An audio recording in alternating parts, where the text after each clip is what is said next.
مريم ومريم بين كل المزاين، خذت جميع الزين والله عطاها. زين الوصوف وما خلق مثلها اثنين، الله هو اللي خصها عن سواها. بين العذارى قسمها صار قسمين، ما حد يجاري في الوصايف حلاها. 1 شهر 10 لفات شيخة الزين، تاريخ بنت مفارقة في غلاها.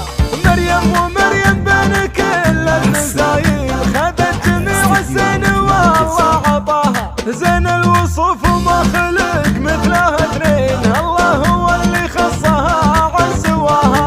بين العذارى قسمها صار قسمين، ما حد يجاري في الوصايف حلاها. عن الظبي والعين عين الشياهين، لها يحق بزينها لو تباها. تمت سنة يلا عسى عمرها سنين، ولا يخيب رجوة اللي رجاها. عقبال 100 عام يا قرة العين، ويصونها من كل عين تراها. قرت لها عين امها قولوا امين، اللي لها طيب الذكر من وفاها. وابوها رجل الطيب نسل العزيزين، عبد الرحمن وهو سندها ودراها. والجد عايد لا بدال لازم يبين، عدى على كل المعالي ورقاها. وعمامها نسل العبايات وافين، مطران قوم فارق مستواها. وخوالها قوم عزاز مسمين، دواسر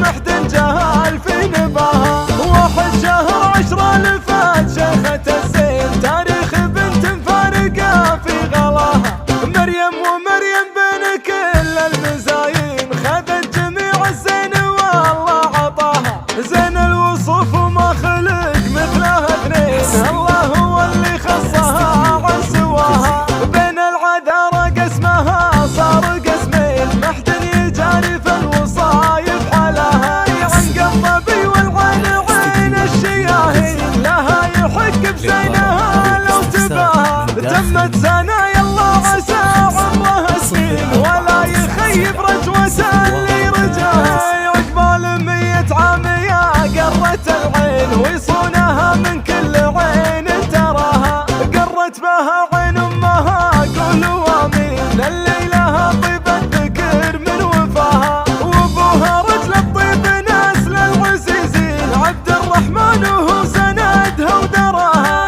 والجد عايد لا بدال لازم يبين، عدى على كل المعالي ورقاها. وعمامها نسل العبايات وافين، مطران قوم فارق مستواها. وخوالها قوم عزاز مسمين، دواسر محد جهال في نباها. على استديو نجوم الجزيرة.